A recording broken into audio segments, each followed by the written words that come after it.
ambassadeurs, autoridades, distinguidos invitados,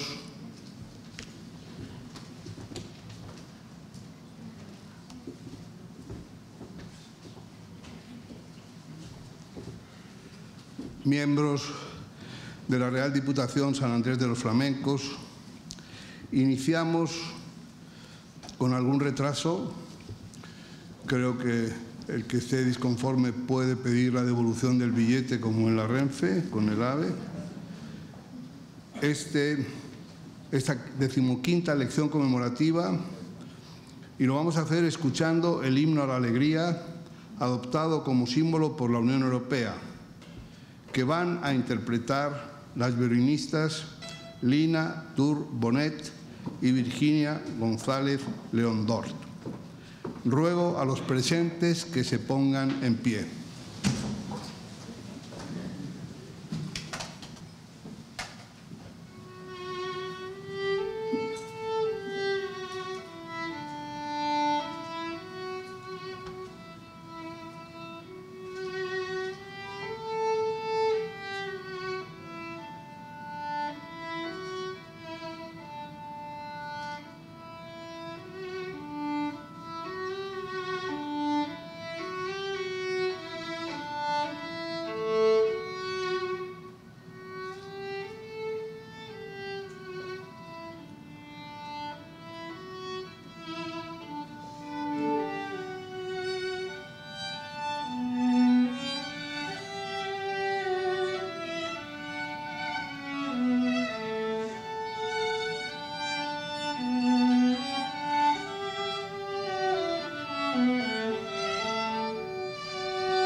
Galvanizados por esta música que hemos escuchado tan respetuosamente, teniendo en cuenta que es un símbolo de la Unión, como lo es la bandera.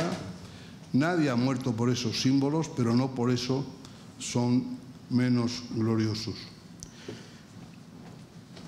Diré que, consciente de la responsabilidad que implica transmitir los valores originarios de esta fundación, que viene de cumplir sus primeros 427 años, y también de atender los deberes europeístas en aras de contribuir al logro de una unión cada vez más estrecha, ahora que no lo impiden los británicos, el patronato de la Carlos de Amberes decidió encomendar la lección conmemorativa que han dictado antes primeros ministros y máximos dirigentes de las instituciones europeas, a Michel Barnier, quien, como negociador en jefe del Brexit, ha conseguido la proeza, frente a las asechanzas del adversario y de los socios, de que prevaleciera la unidad de los 27 países miembros.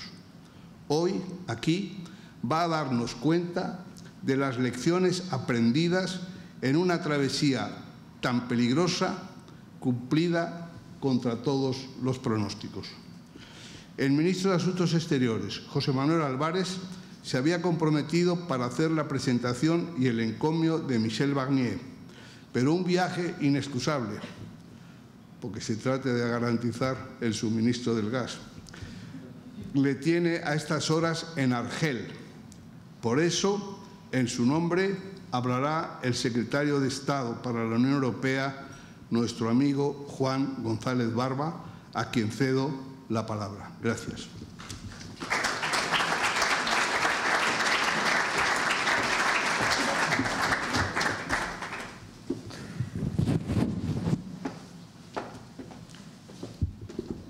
Buenas tardes a todos. Miguel Ángel, cher Michel. Hoy presento brevemente a un político francés y a un político europeo. Presento al político europeo excepcional que he conocido desde que asumí mi cargo allá en febrero del año pasado, cuando ya llevaba hecho el grueso de su trabajo al frente de la negociación con la delegación británica. Y es en este periodo, yo diría, de 2016 a 2020, en el que Michel Barnier dejará una huella ya imborrable en su contribución a Europa, a la Unión Europea. Antes tenía una trayectoria ilustre como político europeo, fue eurodiputado, fue comisario de política regional, fue vicepresidente de la Comisión a cargo del importante dossier del mercado interior, pero como digo, desde 2016 se le encomendó ser el jefe negociador representando a la Unión Europea para negociar algo tan insólito como era la salida de un país miembro que se acogía al artículo 50 del Tratado de la Unión Europea, que se introdujo en el Tratado de Lisboa, que recogió en este sentido uno de los artículos que se había incluido en la non nata Constitución Europea.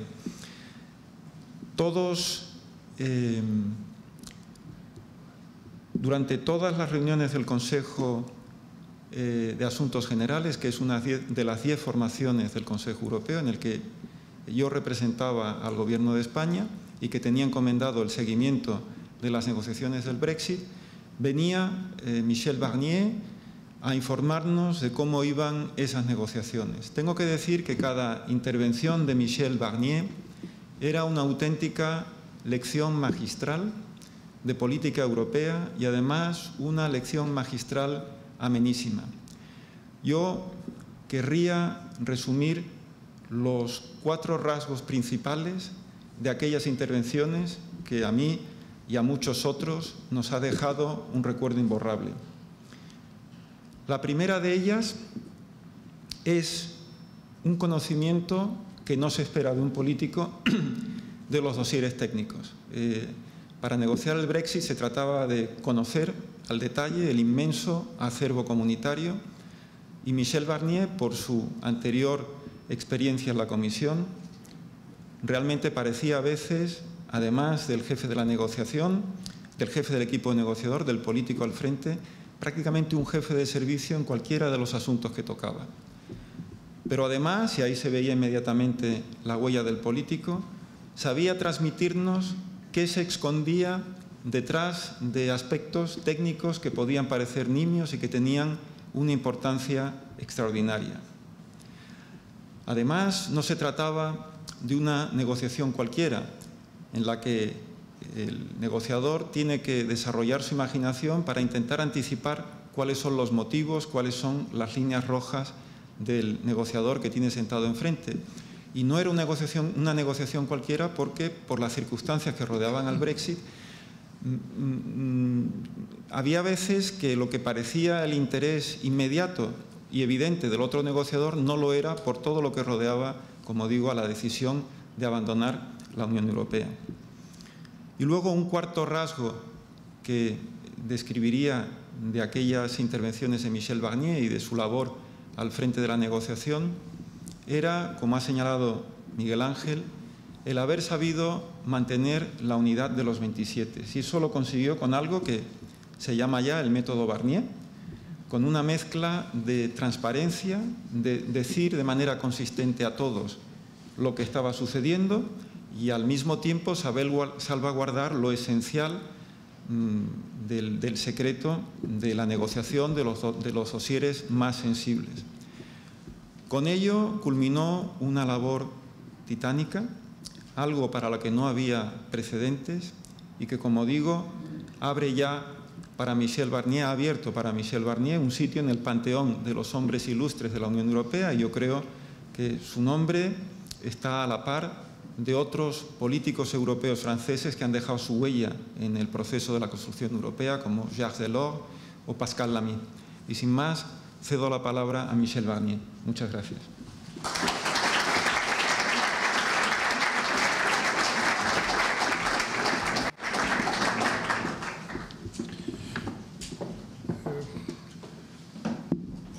Buenas tardes, todos. Mais mon espagnol s'arrêtera là. Hein. Et je vous prie de m'excuser. Et du coup, je remercie votre interprète de m'aider à me faire comprendre, même si je vais essayer de parler lentement. Je suis très heureux d'être à Madrid ce soir, pour beaucoup de raisons.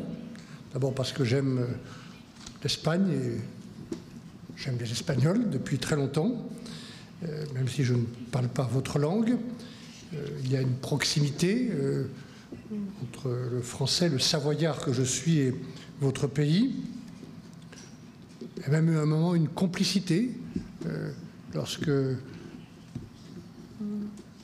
Barcelone et Albertville ont gagné ensemble l'organisation des Jeux Olympiques de 92, que nous avons réussi et ensemble.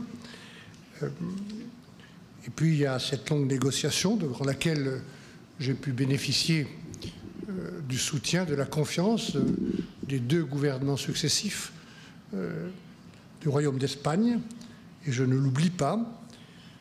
Et puis il y a ce qui est devant nous,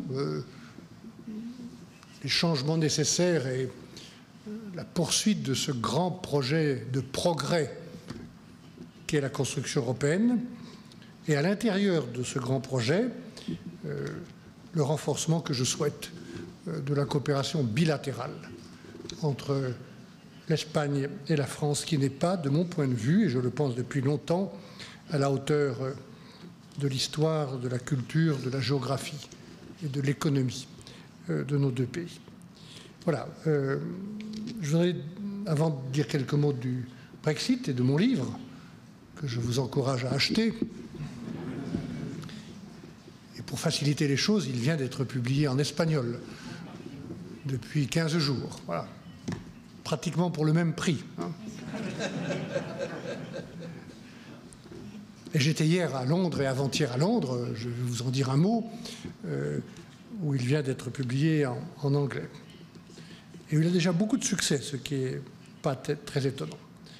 Mais quelques mots de remerciement, cher président Miguel Aguilar, pour vos mots d'accueil et cette invitation de cette grande fondation Carlos de Amberes. 427 ans, avez-vous dit. Ça, c'est une belle leçon d'humilité. Hein.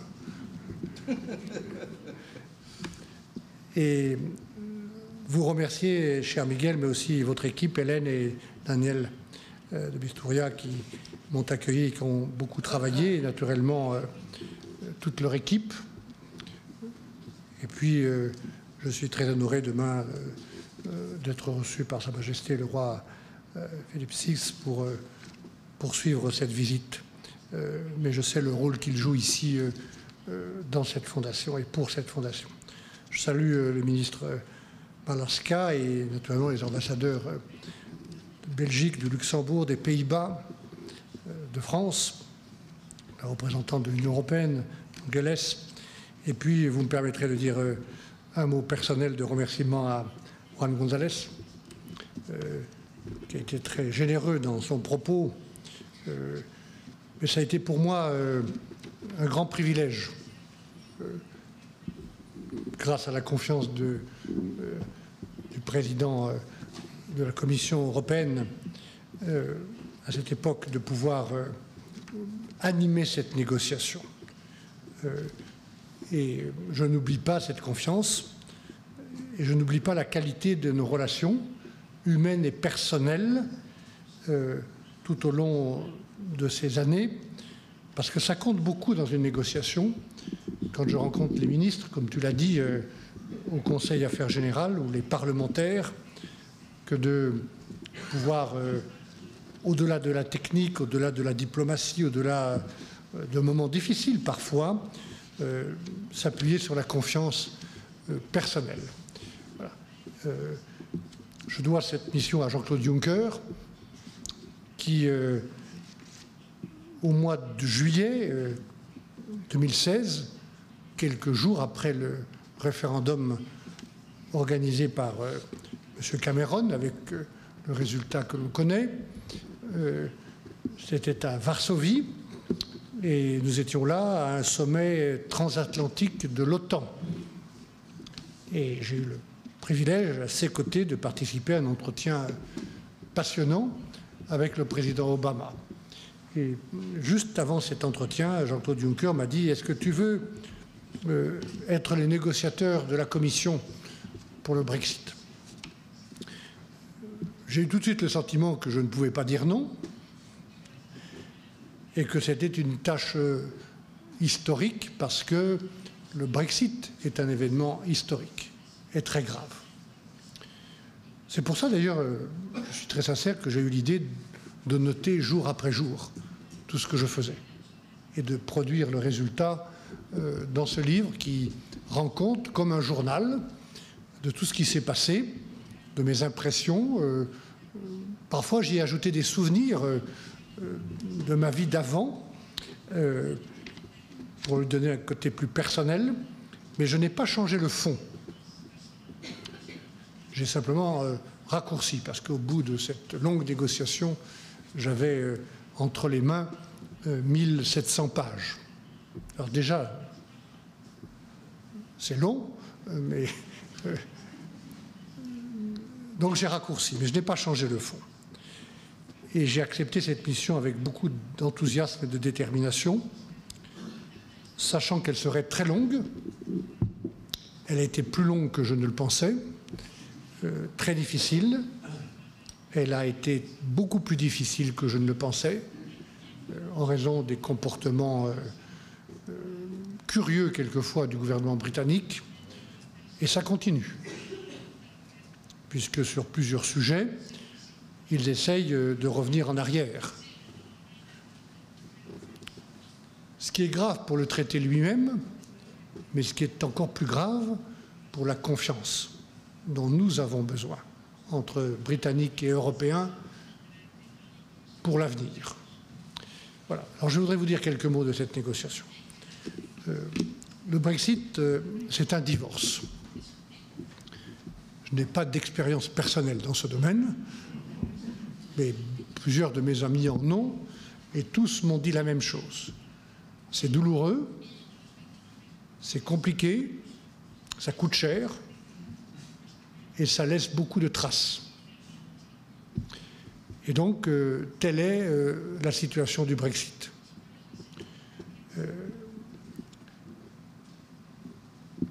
À la fin, les gens m'ont dit félicitations pour la négociation.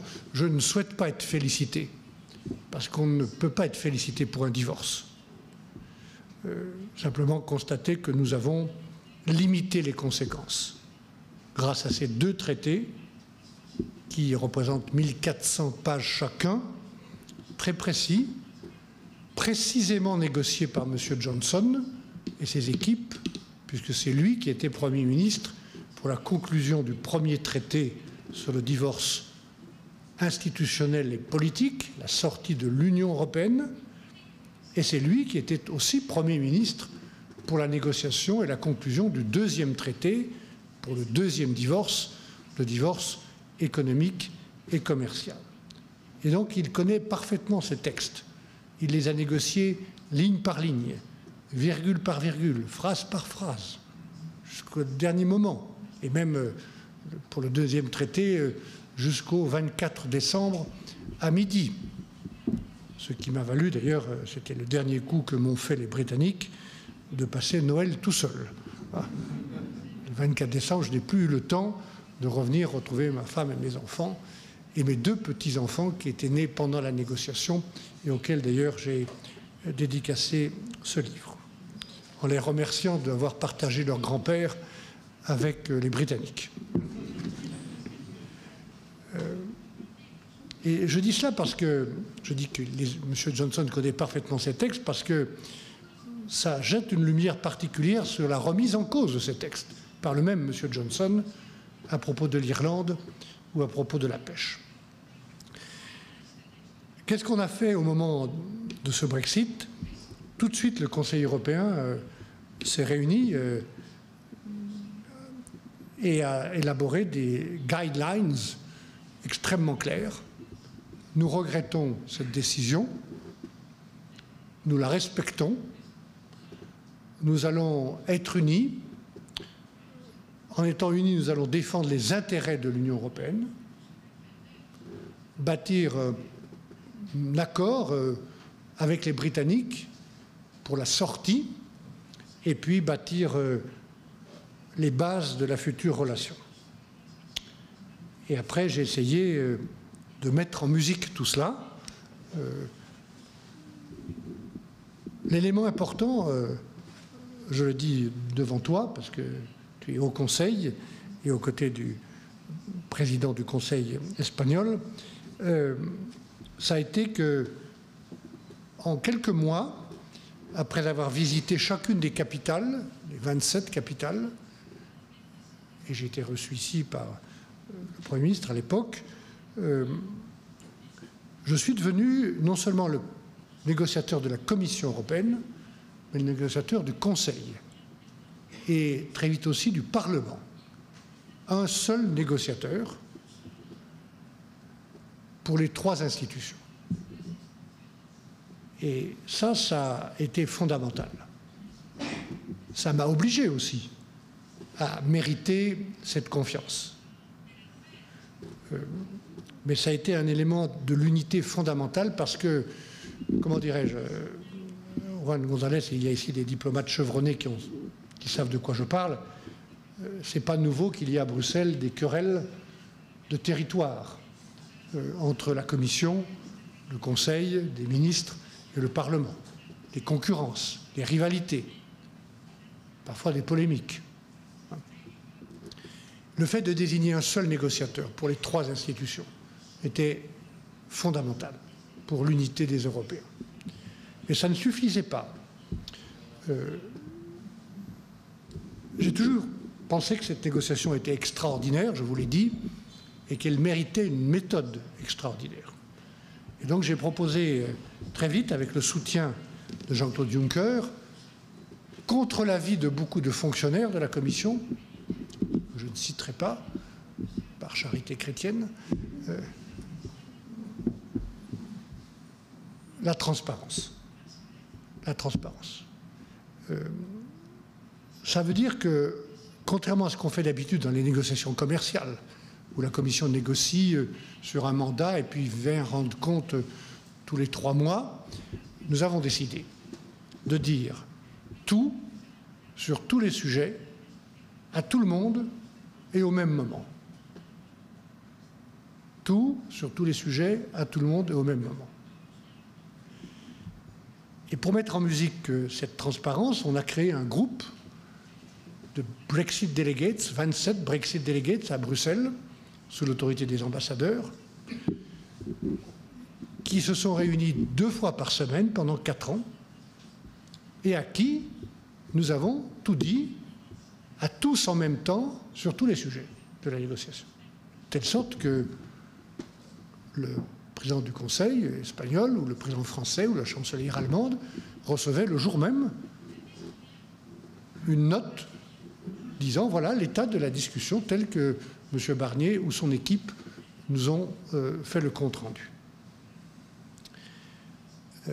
Et j'ai fait la même chose moi-même au Parlement une fois par semaine, à un groupe de coordination des groupes politiques, présidé au départ par Guy Verhofstadt et ensuite par David McAllister. Et au bout de quelques mois, les pays membres de l'Union se sont aperçus que c'était vrai, qu'on pratiquait cette transparence, que je disais la même chose via les Brexit Delegates à la chancelière allemande et au Premier ministre de Malte, que ce n'était pas une tactique, c'était vrai. Et donc c'est comme ça que s'est créée la confiance. Le fait que vous m'avez fait confiance parce que nous jouions ce jeu de la transparence. Et puis le troisième élément de l'unité, il est paradoxal, il tient à la règle de l'unanimité. Et ça, les Britanniques, ils n'ont pas compris. Je crois toujours qu'ils n'ont pas compris, d'ailleurs maintenant, que ce n'était pas la peine de prendre du temps et de perdre du temps pour nous diviser. Chaque fois que j'allais dans une capitale, il y avait un ministre britannique qui arrivait et un autre qui partait. Et ils ont essayé d'avoir des discussions directes, ce qui est normal avec chaque gouvernement, d'utiliser leur proximité géographique, économique, culturelle, historique avec tel ou tel pays pour tenter d'enfoncer un coin. Mais je leur ai dit plusieurs fois, notamment au premier négociateur britannique, enfin j'en ai eu 4 en 4 ans en face de moi, un par an. Je leur ai dit, notamment le premier, j'ai dit David Davis. David Davis, je le connaissais déjà avant. Il était déjà anti-européen et moi j'étais déjà européen. Nous étions tous les deux ministres des Affaires européennes pour la France et pour le Royaume-Uni en 1995 et 1996. Et il était membre, comme moi, du groupe dit groupe Westendorp, d'un nom connu ici, qui préparait la négociation pour le traité d'Amsterdam. Donc il était toujours très anti-européen, il n'a pas changé. Et je lui ai dit, ce n'est pas la peine de perdre du temps. Il n'y aura jamais une feuille de cigarette, comme on dit en français. Je ne sais pas comment vous dites ça en espagnol. Il n'y aura jamais une feuille de cigarette entre les positions des gouvernements et la mienne, puisque je suis leur négociateur. Ce n'est pas la peine d'essayer de nous diviser. Et si vous réussissez à nous diviser, il n'y aura pas d'accord. Parce qu'un seul pays dit non, il n'y a pas d'accord. Et c'est en cela, et c'est très important de comprendre cela du point de vue historique, que pour une des premières fois dans l'Union européenne, la règle de l'unanimité a été un vecteur, un outil pour l'unité et pour l'ambition européenne, au lieu d'être, comme c'est souvent le cas, un outil pour le plus petit dénominateur commun, et parfois pour ne rien faire. Là, ça a été l'outil de l'unité. Et je vais expliquer un peu plus. Chaque fois qu'un pays avait un souci particulier, il était obligatoire que ce souci particulier, s'il était légitime, devienne le souci et la préoccupation des 26 autres. Et c'est ce qui s'est passé. Et c'est ce que j'ai fait semaine après semaine. Une fois que j'ai été désigné, j'ai décidé d'aller visiter chaque capitale. Une fois, 2 fois. Toutes les semaines, j'ai visité une capitale et parfois 2 pendant 4 ans, sauf pendant la crise du Covid.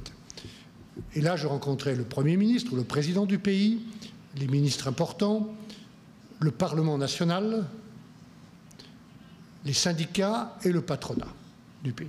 Et j'ai fait ça en permanence pendant 4 ans, pour consolider l'unité et pour faire du Brexit une négociation publique et aussi faire du co-building avec les États membres. Et donc, semaine après semaine, j'ai enregistré les préoccupations de chaque pays. et puis ensuite dans le groupe de Brexit Delegates, ou dans les réunions du Conseil, ou aux réunions du Conseil européen auxquelles j'ai été invité, les réunions des chefs d'État et de gouvernement, auxquelles je serai d'ailleurs très heureux de participer à nouveau à partir du mois d'avril, si les Français me font confiance. Je serai prêt en tout cas, hein. Je serai prêt et préparé. J'ai enregistré les préoccupations de chacun des pays. Ici à Madrid, la question grave et importante de Gibraltar. Un peu plus haut, à l'ouest, pour tout le monde, la question fondamentale de la paix en Irlande. Parce qu'en Irlande, il ne s'agit pas de marchandises, de commerce ou de technique, il s'agit de la paix. Je reviendrai sur ce point dans un instant. Il y a 8 pays, dont l'Espagne, qui sont des pays pêcheurs. Ils ne pêchent pas devant l'Éternel, ils pêchent dans la mer. Et ils pêchent ensemble, beaucoup plus nous, pêcheurs européens, dans les eaux britanniques, que les Britanniques ne pêchent dans nos eaux. C'était d'ailleurs le seul domaine réellement où nous étions demandeurs vis-à-vis des Britanniques. Et ils ont bien compris cela, puisqu'ils nous ont amenés jusqu'au dernier jour, la dernière heure, le 24 décembre, pour trouver un accord. Mais les 8 pays pêcheurs, dont l'Espagne, ont été soutenus par les 19 autres. Chypre, il y a 2 bases militaires britanniques au milieu de Chypre, et qui sont toujours là, donc sur le territoire de l'Union européenne, avec des problèmes de circulation, d'entrée et de sortie. Tous les pays, les 26, ont été solidaires. Et je pourrais comme ça multiplier des exemples. Helsinki, l'aéroport d'Helsinki est un très grand aéroport qui est un hub international. Donc le souci que les avions britanniques puissent atterrir, faire du cabotage, c'était très important. Et la Roumanie et la Bulgarie, qui ont entendu dire très vite qu'il y aurait une discrimination des Britanniques sur les visas selon les pays, et qu'eux, pour des raisons décidées par les Britanniques, ils n'auraient pas les mêmes conditions que les autres. Et donc les 25 autres ont décidé de dire aux Britanniques par ma voix, il n'y aura pas de discrimination, sinon il n'y aura pas d'accord. Nous n'accepterons pas de discrimination entre les 27 États membres. Voilà comment le problème de chaque pays est devenu, au fil de la négociation, et dans mon mandat, le problème de tous. Chacun pour tous. Voilà. Chacun pour tous. Et les Britanniques, ils ont eu du mal à comprendre ça. Et encore une fois, je ne suis pas sûr qu'ils aient bien compris, même maintenant. Voilà. Et donc, nous sommes engagés dans cette négociation avec ce mandat, cette méthode, cette unité construite et cultivée tous les jours. Voilà. Nous avons négocié 2 traités et nous avons imposé, avec le soutien du Conseil et du Parlement, ce que j'ai appelé le sequencing. D'abord, le premier traité, le divorce, et les sujets du divorce, les sujets d'incertitude créés par le divorce, comme tout divorce, et puis ensuite la future relation. Dans ce premier traité, chers amis, nous avons essayé de remettre de la certitude là où le Brexit crée beaucoup d'incertitudes, et d'abord pour les citoyens. Il y a, on pensait 3,5 millions, en fait c'est plutôt 5 millions de citoyens européens, dont plusieurs centaines de milliers d'Espagnols, qui vivent et travaillent au Royaume-Uni. Et il y a 1,5 million ou 2 millions de Britanniques qui vivent chez nous, notamment chez vous en Espagne, où ils sont résidents. Nous avons sécurisé avec les Britanniques les droits de toutes ces personnes, aujourd'hui près de 6 millions, pour eux-mêmes, pour la durée de leur vie et pour leur famille. Tous les droits qui ont été acquis dans le passé et jusqu'au 31 décembre 2020. Nous avons sécurisé le budget. Les Britanniques quittent l'Union européenne, décident en 2016. On ne savait pas bien quand il serait effectif leur départ. Mais on avait engagé en 2014 un budget européen pluriannuel de 7 ans, jusqu'à fin 2020. Il n'était pas question que tout ce qui avait été décidé au début de la période en 2014 à 28 soit payé à 27. Donc nous avons obtenu que tout ce qui a été décidé à 28 serait payé et finalement a été payé à 28 avec les Britanniques. C'est beaucoup de dizaines de milliards d'euros. Et puis enfin l'Irlande, où je suis allé très souvent. J'ai là aussi une proximité avec l'Irlande personnelle. Et j'étais très touché par cette situation. C'est peut-être le seul moment ou le seul endroit où j'ai mis de l'émotion et de la passion dans une négociation où j'avais décidé de ne pratiquer aucune sorte d'émotion et de passion et d'être sur les faits, les bases légales, les réalités, les intérêts de l'Union pour éviter les attaques ou les campagnes de la presse britannique. Et malgré ça, j'ai eu droit à des campagnes, hein, beaucoup. Ben ça fait du bien quand ça s'arrête. En Irlande, chers amis, la situation est simple, je la décris rapidement, parce qu'elle est importante à comprendre, y compris pour ce qui peut se passer dans les semaines qui viennent.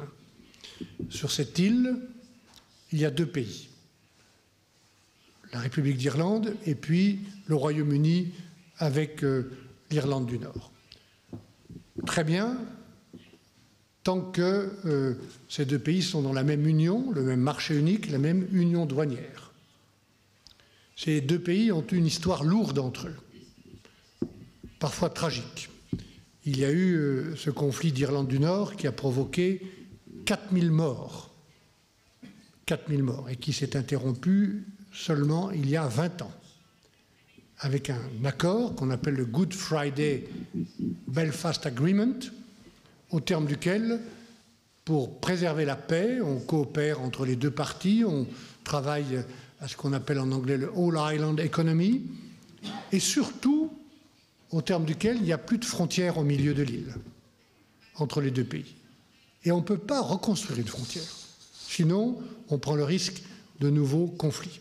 Et donc, vous êtes ici, Président, en Irlande du Nord, Royaume-Uni, vous êtes au fond de la salle, en République d'Irlande, et il n'y a aucune différence, ni pour les hommes, ni pour les animaux, ni pour les produits. Tout ça, c'est très bien tant que les deux parties sont dans le même ensemble économique, le même écosystème. Mais le jour où, ici, cette partie-là quitte le système, quitte le cadre du marché unique, il y a un problème. Pourquoi? Parce qu'à toutes les frontières extérieures de l'Union européenne et du marché unique, qui est là maintenant, nous devons contrôler tout ce qui rentre chez nous, en Europe. Contrôler les animaux, les végétaux, du point de vue de la sécurité animale ou végétale, la sécurité alimentaire, nous contrôlons les produits, parce que certains de ces produits qui arriveront par le Royaume-Uni depuis la Chine seront l'objet de taxation, la TVA ou les droits de douane, et puis parce que des produits peuvent rentrer en contradiction avec les normes européennes, et la contrefaçon qui vient de Hong Kong ou d'ailleurs, et nous devons protéger nos entreprises contre des produits contrefaits. Donc on contrôle. Ici en Espagne, en Finlande, en Grèce, on contrôle parfois de manière aléatoire, mais il y a des contrôles. Et donc on doit faire ces contrôles quelque part. Et je rappelle juste un fait. Une vache qui arrive d'Angleterre par bateau à Belfast, dans le même pays, s'il n'y a pas de frontière, là, cette vache, elle rentre en Espagne, parce qu'elle rentre dans le marché unique. Elle rentre en France. Et je dis ça parce qu'on se souvient d'où est venue la crise de la vache folle. Hein. Donc on doit contrôler la vache. Et comme on ne peut pas reconstruire de frontières, et comme on ne peut pas exclure la République d'Irlande de notre marché, puisque ce n'est pas Dublin qui est responsable du Brexit, ce sont les Anglais. Donc on doit préserver l'intégrité du marché unique, y inclut la République d'Irlande. Le seul moyen était de faire ces contrôles à l'entrée du produit ou de la vache dans l'île. Il y a une partie des vaches qui arrivent à Dublin, là ils sont dans l'Union européenne avec nos agents qui contrôlent avec les règles européennes, et pour l'autre partie, ce qui arrive directement à Belfast, au port ou à l'aéroport de Belfast, ce sont les douaniers britanniques qui doivent assumer ces contrôles en appliquant les règles européennes. Nous avons accepté que ce soit les douaniers britanniques, pour la première fois dans notre histoire, qui reçoivent cette délégation pour un pays tiers de l'Union européenne, et eux ont accepté, les Britanniques, M. Johnson, d'effectuer ces contrôles pour faire appliquer les règles européennes à l'entrée de l'île. Je n'ai jamais parlé de frontières. Je parle de checks and control. Et il faut tenter de dédramatiser. Et c'est ça que les Britanniques essayent de remettre en cause maintenant, hein, avec des conséquences potentiellement très graves. Voilà, je dis ça simplement. Je souhaite qu'on dédramatise, qu'on soit responsable, qu'on applique ces contrôles calmement, techniquement. Nous sommes prêts encore à améliorer, à mettre de la technologie, mais dans le cadre du protocole qui a été négocié. Il n'y aura pas de renégociation. C'est en tout cas ce qui a été dit par la Commission européenne. Voilà, ça c'est le premier traité. Et une fois qu'on l'a conclu, qu'il a été ratifié enfin par la Chambre des communes, je vous rappelle que Mme May, qui entre-temps était partie, a échoué 3 fois. 3 fois, sa propre majorité, conduite par M. Johnson, lui a fait défaut. 3 fois, elle a échoué à faire accepter l'accord qu'elle avait signé avec nous. C'est pour ça que M. Johnson est arrivé, qu'il a fait des élections, qu'il les a gagnées et qu'il a pu avoir une majorité, qui a ratifié l'accord que je viens de décrire. Et puis on a commencé la deuxième négociation avec la nouvelle équipe de Johnson et le négociateur britannique, M. David Frost. Entre-temps, j'avais reçu dans mon bureau un personnage particulier qui est Nigel Farage, bien connu, qui est un leader d'extrême droite, nationaliste, anti-européen, qui m'avait demandé un rendez-vous. Alors j'ai trouvé ça très stimulant hein, de voir M. Farage. Enfin, j'ai eu plein d'entretiens très stimulants pendant ces 4 ans, mais celui-ci très particulièrement. Et alors, M. Farage, je lui dis... je peux emprunter le livre une seconde. Je lui dis dans l'entretien, dans le livre français, il y a des images. Elles n'ont pas été mises dans la version espagnole. Donc, voilà. Et il y a cette image du fameux bus, vous vous souvenez de ce bus britannique, avec M. Johnson et M. Farage qui font campagne avec un bus rouge dans tout le Royaume-Uni disant on va rapatrier chaque semaine 350 millions de livres que nous donnons à Bruxelles, on va les remettre dans le budget britannique pour le service de santé. Voilà la campagne. Plus l'autre campagne de M. Farage ici, qui se met en photo devant une foule de réfugiés syriens prise au Proche-Orient, la photo, et qui dit il faut stopper la liberté de circulation. Et délibérément, ce qui est absolument amoral, il fait une confusion délibérée entre l'émigration en Europe de pays tiers, de Proche-Orient ou d'Afrique, avec la liberté de circulation des Polonais ou des Espagnols qui viennent travailler au Royaume-Uni. Bon. Ça, c'est la campagne de M. Farage, ça, c'est fait de M. Johnson. Et alors, j'ai dit à Farage, juste pour moi, cette campagne-là, ce bus, vous saviez bien que ce n'était pas vrai. Vous ne pouviez pas dire ça, c'est pas vrai, ces chiffres sont faux. Et il me répond, ah oui, ça, je suis d'accord avec vous, M. Barnier. J'avais dit à Boris qu'il ne fallait pas le faire. Mais ils l'ont fait, et ils ont gagné.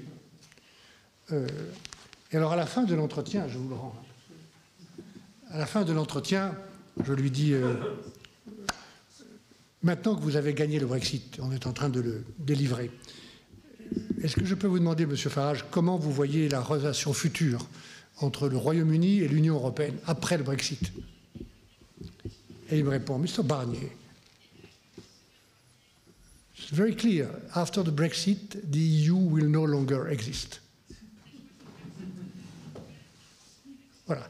Et donc, M. Farage et ses amis ont comme projet, avaient comme projet de détruire le projet européen, de nous faire exploser de l'intérieur, avec l'aide de quelques autres leaders, comme Mme Le Pen ou d'autres, et avec le soutien de M. Bannon et d'autres à l'extérieur, à l'Est et à l'Ouest. Je vous dis ça parce que c'est une leçon et un propos qu'il faut avoir dans la tête pour demain, parce qu'ils ont toujours les mêmes idées, ils ont toujours les mêmes soutiens, les mêmes réseaux et les mêmes ambitions, soutenus par un certain nombre de financiers d'ailleurs, qui n'aiment pas les règles européennes, de faire exploser le projet européen. On a donc négocié ce traité jusqu'au 24 décembre pour aboutir à un accord intelligent sur la future relation, et pendant toute cette négociation, ils ont essayé de rentrer par les fenêtres, il n'y en a pas beaucoup dans cette pièce, après avoir fermé la porte eux-mêmes. En français, on dit d'avoir le beurre et l'argent du beurre. En anglais, on dit d'obtenir the best of two worlds.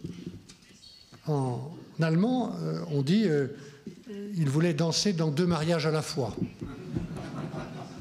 Et je ne sais pas quelle est l'expression en espagnol. Voilà. Bon, enfin, je vous dirai ça tout à l'heure parce que je le noterai. Et no way. Et là, ça a été avec le soutien très fort des 27, parce que les 27 étaient tous concernés par le marché intérieur. Tous concernés par le risque de concurrence déloyale. Donc les 27 ont été totalement solidaires dans leur mandat pour me dire pas de cherry picking. On va donner un accord correct aux Britanniques, mais il n'y aura pas le beurre et l'argent du beurre. Et donc nous avons tenu, et au bout de cette route, nous avons fait cet accord sur l'énergie, l'interconnectivité électrique, sur les transports avec la connectivité aérienne, le cabotage des camions. Nous avons fait un accord sur la sécurité intérieure, Europol, Eurojust, le mandat d'arrêt européen. Nous avons fait un accord sur le commerce, évidemment. En 9 mois, pour l'accord avec le Japon ou l'accord avec le Canada, il a fallu 5 ans. En 9 mois, nous avons fait un accord pour supprimer, ou pour ne pas rétablir, pour ne pas rétablir des tarifs douaniers sur tous les échanges, ce qui aurait, par exemple, pour votre pays qui exporte beaucoup de produits frais, de légumes, de fruits au Royaume-Uni, ce qui aurait imposé des taxes douanières sur tous ces échanges. Et ça aurait été très grave. Donc pas de quotas, pas de tarifs douaniers. Mais des contrôles. Et c'est une des raisons de ce qui se passe à Londres en ce moment, où j'étais hier et avant-hier, où il n'y a plus d'essence. Il y a des produits qui manquent, pas des rangées entières de produits qui manquent parce qu'ils ne trouvent plus, parce qu'il y a des contrôles qui ralentissent les échanges et les entrées de produits, et parce qu'ils ne trouvent plus de chauffeurs pour conduire les camions. Voilà.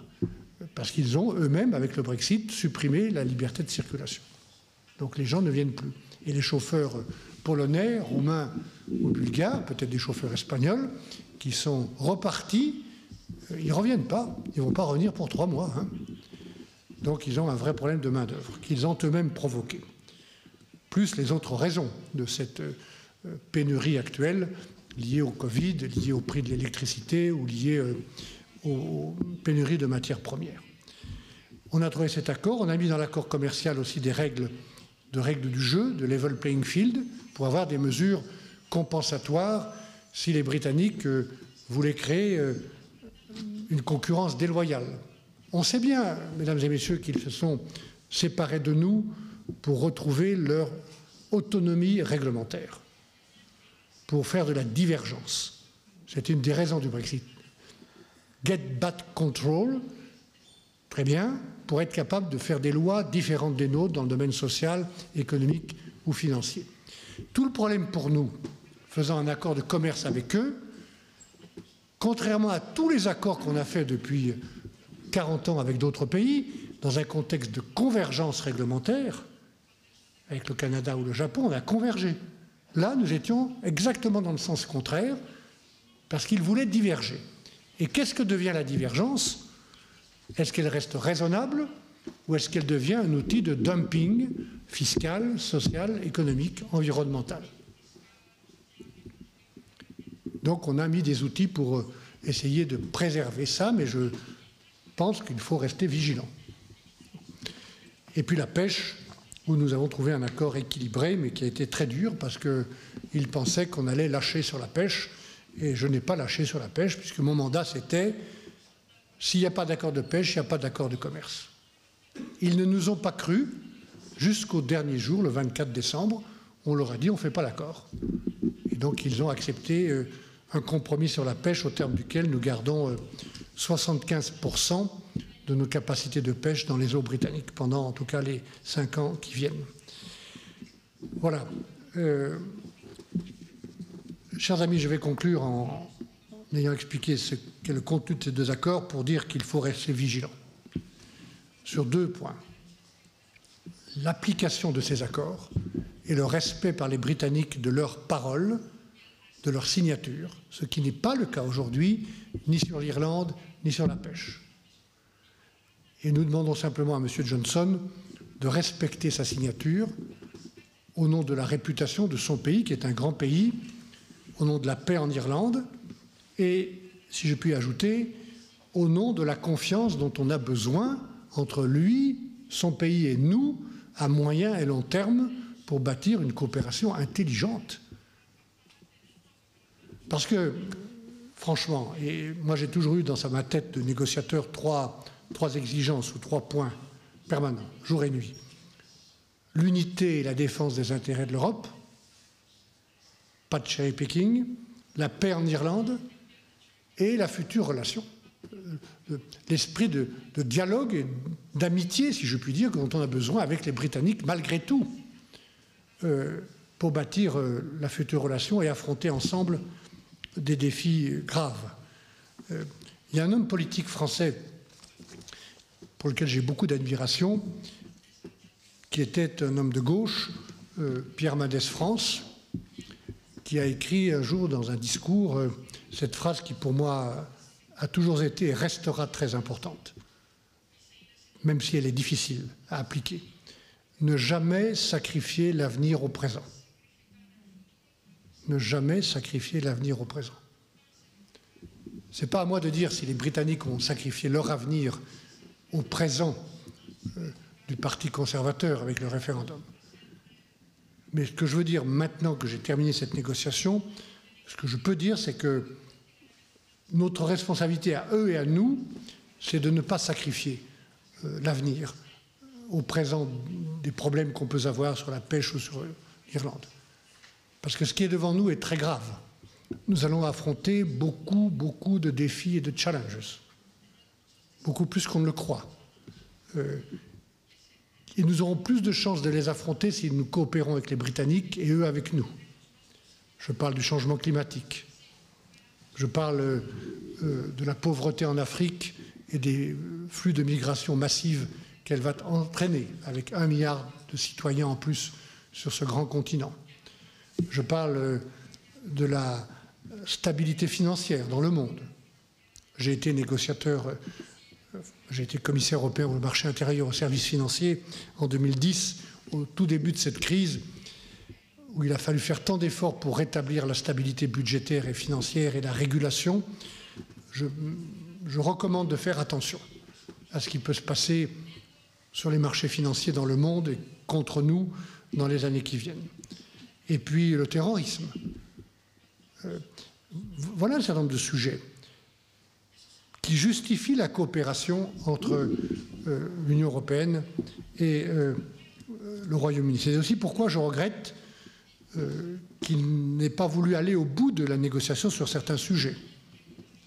Par exemple, ils n'ont pas voulu coopérer avec nous sur Erasmus, parce qu'ils veulent créer un programme Erasmus concurrent du nôtre. Good luck. Et surtout, ils n'ont pas voulu discuter de défense, de politique étrangère, de coopération, de sécurité extérieure. Et je pense qu'il faudra ouvrir une nouvelle négociation avec eux quand ils le voudront pour avoir un cadre de coopération. Parce que nous allons avoir dans ce sujet des défis communs qui justifieront des coopérations, comme d'ailleurs ça a été le cas dans le passé. Les Britanniques ont dirigé avec beaucoup d'efficacité une opération européenne d'intervention extérieure qui s'appelait Atalante, dans la Corne de l'Afrique, pour lutter contre la piraterie. Et donc, il y aura sans doute des besoins de coopération et d'intervention auxquels ils voudront participer dans leur propre intérêt. Voilà. Ça, c'est l'idée qu'il ne faut pas sacrifier l'avenir au présent, même s'il faut être vigilant dans le présent. Et le dernier point, il nous concerne, nous, c'est ce que j'appelle les leçons du Brexit. Dans le premier chapitre de ce livre, j'ai écrit un titre qui s'appelle un warning, un avertissement. Mesdames et messieurs, le Brexit, ce n'est pas un petit événement.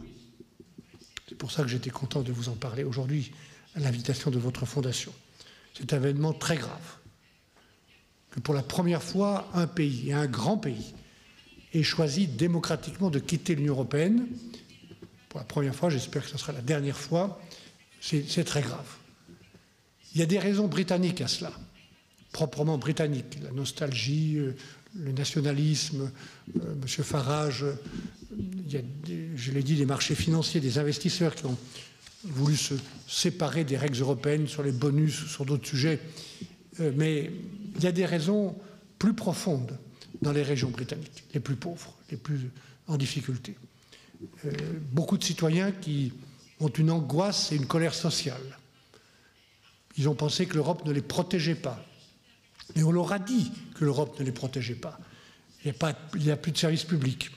Il n'y a plus d'usines. Parce que le Royaume-Uni est un des pays comme le mien qui a fait le choix, il y a 20 ans, d'abandonner une partie de son industrie au profit des services. Vous avez gardé une industrie espagnole. L'Allemagne a gardé son industrie. L'Italie aussi. La France a abandonné une partie de son industrie, comme l'Angleterre, et donc dans des régions britanniques où il n'y a plus d'usines, il n'y a plus rien qui bouge. Et cette colère sociale, pourquoi je suis véhément en parlant, c'est qu'elle existe dans beaucoup de régions françaises, en tout cas, ou d'autres régions européennes. Et c'est cette colère qui représente un sentiment populaire qu'il ne faut pas confondre avec le populisme. Le populisme, il utilise le sentiment populaire. Donc nous devons répondre au sentiment populaire, comprendre cette colère, l'écouter et lui répondre. Toutes les réponses ne sont pas à Bruxelles. Une partie des réponses sont à Bruxelles et je pense qu'on commence à tirer les leçons depuis 3 ou 4 ans par des investissements dans des secteurs stratégiques. Enfin, le mot de stratégie industrielle n'est plus un gros mot à Bruxelles, en étant moins naïfs dans nos échanges commerciaux, en essayant de voir qui investit à l'étranger chez nous, qui achète quoi chez nous, en essayant de contrôler mieux les frontières extérieures avec ces 10 000 postes de garde-frontières. Enfin, il y a un mouvement. Et des premières réponses commencent à être apportées. Mais ça, il faudra aller plus loin. Il y a des réponses qui sont dans chaque capitale nationale, à Madrid, comme à Paris ou à Rome. Puis il y a des réponses plus régionales sur les transports publics ou sur les services sociaux ou de santé. Mais il faut répondre. Voilà. Parce que si on ne répond pas, permettez-moi de vous le dire avec beaucoup de gravité, le Brexit, c'était un événement improbable, unlikely. Même M. Farage ou M. Johnson pensaient que ça n'allait pas passer. Et ça s'est produit.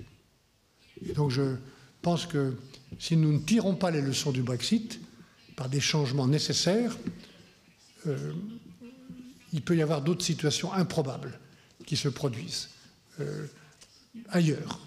C'est trop tard pour les Britanniques, mais chez nous, ce n'est pas trop tard pour comprendre ce qui s'est passé et ce qui, dans cet événement improbable qui s'est produit, concerne des leçons qu'on peut tirer chez nous, dans chacun de nos pays, individuellement et ensemble, par les politiques européennes, de telle sorte que le projet européen continue, parce que pour moi, qui suis patriote, gaulliste, depuis que j'ai 15 ans, et en même temps européen, je ne crois pas qu'il existe, ni dans l'histoire ni dans le monde, un projet politique aussi beau et aussi grand que celui-ci, si la politique signifie bien qu'on se met ensemble pour créer du progrès.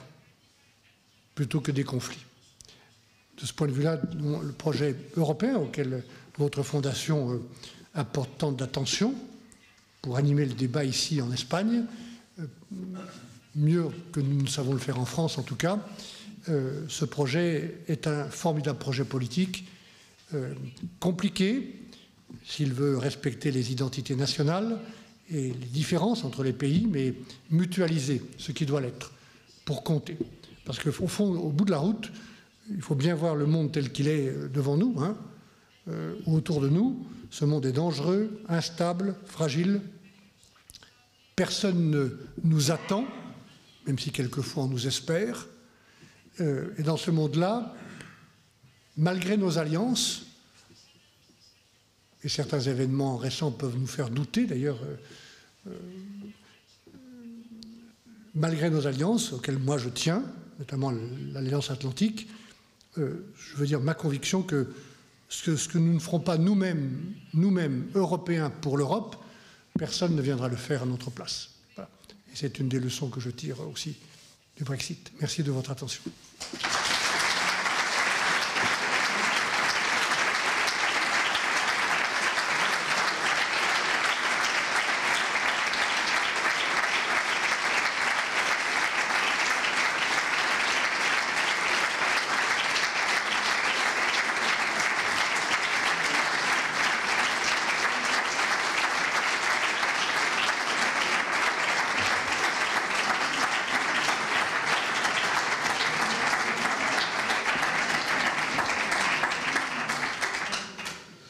Monsieur Barnier, ha sido una travesía que nos ha devuelto la lucidez y que nos ha, con toda la frialdad con la que ha hablado, nos ha llegado a emocionar.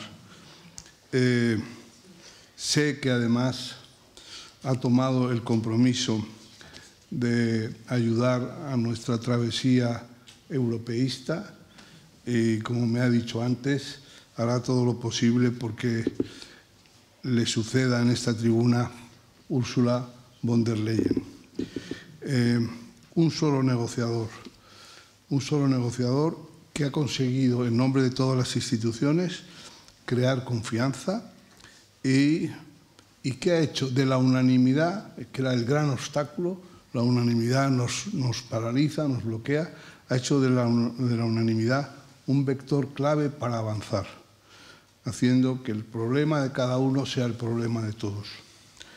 Así que muchísimas gracias y continuaremos en esa línea y volveremos a contar allí donde le lleve su capacidad, sus méritos y su ambición, volveremos a contar con Michel Barnier. Y vamos a subir al patio de atrás, aprovechando que el tiempo todavía es benigno, para brindar con él. Muchas gracias a todos.